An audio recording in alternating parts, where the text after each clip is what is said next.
A man working for the freedom of his country would certainly know what it's like when someone comes knocking at your door and says, we want to be free.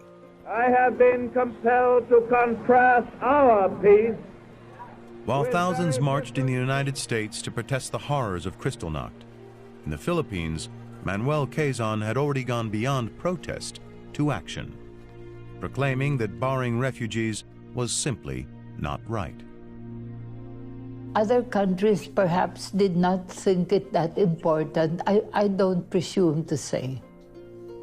But I know that Dad had the moral courage to do it because he believed in the sanctity of human life and the right of people to live life as they believe they should.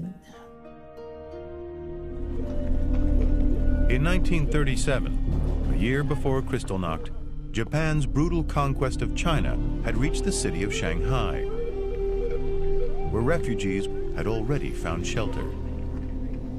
European citizens were in danger, so the German government had sent an ocean liner to evacuate people from the battered city. The Nazis in Shanghai also evacuated any Jewish refugees who felt in danger. The situation led to German Jews and German citizens being brought down to Manila. When the Jewish refugees reached Manila, they were greeted by Philip Frieder, who in a matter of hours had raised thousands of dollars for their support. Ironically, it was a German consul who suggested to Frieder that it might be a good idea if he took care of the Jewish passengers. There were only a handful of Jewish families who could afford to contribute to a refugee fund, but the Frieder brothers took on the task anyway. Number one, they were able to. They were in a position where they could talk to the right people. Number two, they saw what was happening, and they knew that somebody had to do something. So they did. In the meantime, his brothers back in Cincinnati contacted major refugee organizations for desperately needed funds. The Frieder brothers worked as a unit. While Uncle Alex was in the Philippines, my grandfather, Morris Frieder, was in Washington, and Philip was involved in all pieces. Athlete, scholar, movie star, they all appreciate a fine cigar. Rich aroma, smokers. Hungarian immigrant Samuel Frieder began an empire by selling cigars out of his New York City home before World War I. Eventually, all 5 of his sons, Philip, Henry, Alex, Morris, and Herbert, were in the business. Cigars were big. The Frieders specialized in 2-for-a-nickel cigars, and since the best of those were made from Philippine tobacco, they went right to the source. Philip, at age maybe 32 or 34, gets on a boat, takes him 3.5 weeks to get to the Philippines, and the rest is history, because when he's there, he meets all the growers and the manufacturers, and they start buying cigars from them directly. And then they figure out that it'd probably be more advantageous to them if they could do the manufacturing. I think when they first got to the Philippines, there were, I don't know how many Americans were there. I don't think there were 30 Jewish families there. In less than 20 years, S. Frieder and Sons had become one of the biggest exporters of Philippine cigars, producing 250 million stogies every year. This phenomenal success was the result of hard work and strong family ties. They were happy, family-loving, life-embracing characters. They were leaders in their community, so they seemed to slip seamlessly into being leaders in the Philippines. Back in Cincinnati, the Frieders all lived on the same block. They took turns overseeing the business in the Philippines, and as each brother brought his family for a 2-year tour of duty in Manila, they shared the big house on Brixton Hill Road. We had a nice yard, beautiful trees and orchids around the perimeter, swimming pool, tennis court. We belonged to a lot of clubs. It was a very gracious life. While the children swam and played, rode ponies and had impromptu dance recitals, the adults moved within Manila's glittering social world. My grandmother kept a booklet of entertaining that she would do regularly, and there is an entry from September of 1939. And the people attending this dinner party at my grandparents' home in Manila were General and Mrs. MacArthur, Colonel and Mrs. Eisenhower, and the acting High Commissioner. In fact, evenings were just an extension of the working day. In Manila, having fun was a serious business. The Frieders had developed a close relationship with President Quezon over the years. They met when Quezon was in the Philippine Senate, and they were young men building a business. The relationship deepened as the cigar business grew, and Quezon rose through the political ranks. In 1937, Paul V. McNutt was appointed U.S. High Commissioner for the Philippines and joined this circle of powerful friends. The former governor of Indiana, McNutt made no secret that he was aiming for the White House in 1940, which probably accounts for why President Roosevelt banished him to Manila. But for McNutt, moral conviction trumped political ambition. Urged by Jewish allies back home, he championed European Jews despite anti-Semitism among American voters. He understood very well intolerance in American life and intolerance in American politics. In their drive towards independence, the Filipinos had elected a Congress and inaugurated a president. But a separate Philippine immigration law had not yet been written, and in this legal vacuum, Paul McNutt realized that approving visas was one of the very few powers still held by the U.S. High Commissioner. And a visa was a powerful document that meant a Jewish family could escape from Nazi persecution. Despite all the smiles at his swearing in, McNutt's relationship with Quezon was complicated until they discovered a mutual passion: poker. McNutt loved poker so much that he even had monogrammed mother-of-pearl poker chips. There was one time when McNutt lost to him. When McNutt was trying to pay him, he said, "Don't pay me. Consider that my contribution to your candidacy." The games went long into the night. The Frieders were regulars at the table, and so was Colonel Dwight Eisenhower, the well-liked chief of staff for General Douglas MacArthur. MacArthur had been tasked to build a Filipino military strong enough to deter the looming Japanese threat. Eisenhower was a fantastic card player. He managed to pay for all of his expenses at West Point with his poker earnings, and he went on actually to give probably my grandmother her finest birthday presents based on his card-playing earnings. Americans like MacArthur or Eisenhower, they mingled freely and as equals with Filipinos, and the Filipinos deeply appreciated it. President Quezon especially appreciated Eisenhower's talents. Eisenhower was at one point writing speeches for my grandfather and was even given an office in the executive building in the presidential palace. His analytical mind went far beyond cards. The Frieders in particular valued his ability to organize even the largest task. Eisenhower clearly knew about the impending plans for the rescue. I think there's no doubt about it. My father was told by my grandfather that these plans were underway and had told his son John, my father, that in fact he had been asked to play a role in this. These friends who ultimately offered him a job making $60,000 a year, which is about $1 million in 2011 money, to assist in the planning for finding homes for these Jewish refugees leaving Germany. And it makes perfect sense to take a problem such as this to a man like Eisenhower, who had the ability to plan on a large scale, to be able to take thousands or thousands and thousands of moving parts and try to orient them and to push in the right direction. The card games were held in many places, on the presidential yacht. My father played poker with him on his yacht just outside Malacanang Palace, where his yacht was moored in the Pasig River. In the air-conditioned lobby of the Manila Hotel. The Manila Hotel was the tops. It was a major center of social activity.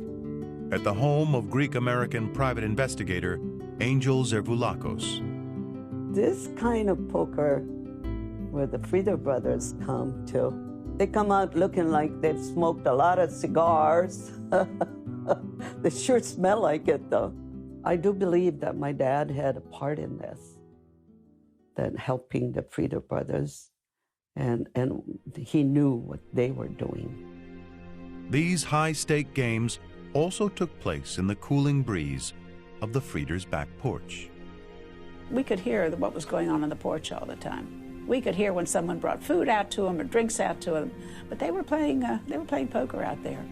It was at these games that the Friends developed a plan to build upon the success of the Shanghai rescue. It was a cause close to all of them. McNutt called Jewish refugees helpless and persecuted wanderers with no place to lay their heads. Eisenhower wrote in his diary, "Hitler's record with the Jews is as black as that of any barbarian of the Dark Ages." To Kazan, it was not a question of whether his country would help, but why other nations did not. For the Frieders, it simply needed to be done. They felt, because they were one of the 50 American Jewish families there, that that was the role everybody had to play if you're lucky enough to be in the Philippines. Try and get as many out as you could. The goal was to bring thousands of European Jews to the Philippines. But even with the legal authority to approve visas, Paul McNutt knew he needed to be holding a pair of pocket aces to deal with an unsympathetic State Department. One was support from President Kazan. Kazan had dealt with waves of immigrants before, and he was acutely aware of the voices of anti-Semitism in his own country. But Kazan stood strong. Even with Kazan's support, McNutt knew their plan could still be torpedoed because of the requirement that no immigrant could become a public charge. In other words, no money, no job, no visa.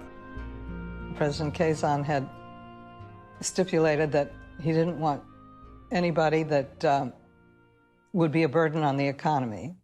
And so the Jewish community had to promise that they would take care of them, which they did. And that was McNutt's second ace, the Frieders. Kazan and McNutt turned to the Frieder brothers to work out a system so that only Jewish immigrants with the skills and resources to support themselves would be sent visas. And if the refugees did arrive penniless, the Jewish community would still take care of them. And so it began. The Jewish community prepared a list of occupations where they thought a refugee could get a job in the Philippines. A list that could mean life or death for a European Jew.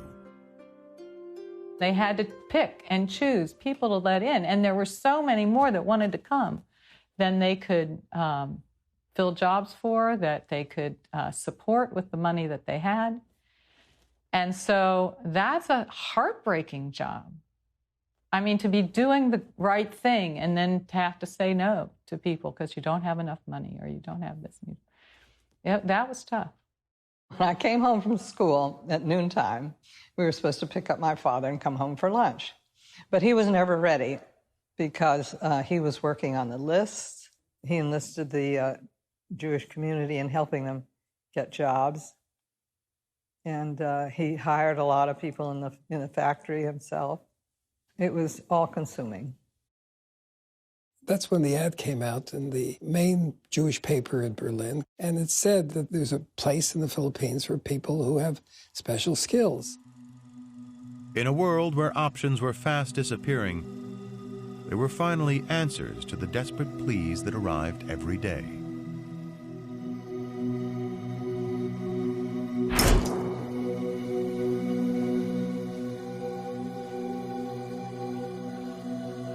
The Frieders and others on the refugee committee chose who would be approved for a visa.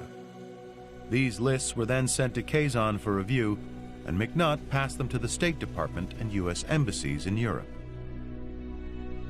The United States is crossed out, and it's written Philippine Islands only. Now, plans could be made. They melted down money. They made a bracelet. Each of my mother and my aunt, her sister, and my grandmother had bracelets made and necklaces made out of gold. And that's how they were able to get stuff out. Disasters averted. For young Marta Miodowski, an Aryan girl married to a Jewish cigar maker, a Philippine visa was the key that released her husband from the infamous Sachsenhausen concentration camp. She got a taxi. Those camps were, of course, in the woods, and they had sentries. When he got to the second sentry, he said he wasn't going further, but my mother you didn't say no to. When she got there, she told them she had come to see the commandant. I had blonde hair. I looked like a real German, what they called a real German girl. She was an attractive woman, and they probably figured, oh, okay, he's got a little visitor. She told them she was coming to get her husband. Nobody questioned me that, that he was a Jewish guy. They had, I guess you call it roll call, and they were all lined up, and when they called his number, my dad wasn't going to move. He figured that was it. So she pointed him out, and took him back in the cab. He had thick, black, wavy hair, and shaved his head, naturally, in the concentration camp. And when Mom brought him, and I took one look at him, and I ran away, and my father was real upset. But what I did is I came back with a hat, and I covered him up. I could have stayed. They were offered it to me. They would announce my marriage. I said, I have a daughter. And I asked him, I said, what is going to happen to her? He said, for him to take a guess, she's probably going to end up in a concentration camp. And I said, no, thank you. We will leave. All of us, together. Even with a visa, it was a terrifying and dangerous journey to freedom. The border police wouldn't let us in. And so they took us out of the train and returned us to France and we went through the tunnel. There's a giant tunnel between France and Italy. And we went back and forth through that a number of times. The French in turn said, your visa expired. So bang, they put us back to go to Italy. In the meantime, our boat was leaving, and my father was desperate. He finally bribed somebody to get us an escort to the boat. And on the border of Italy and Germany, the Nazis came on board the train, looked at the passports, and took one look at me, who was blonde, blue-eyed. He says, this child is not a Jew.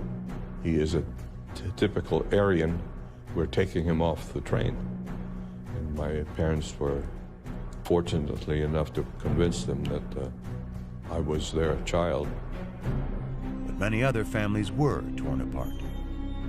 My grandparents came, I never forget this, I still see my grandmother, to the train, and the goodbye was awful. Because my grandparents knew they may never see us again. And so it was a very, very emotional and tearing goodbye.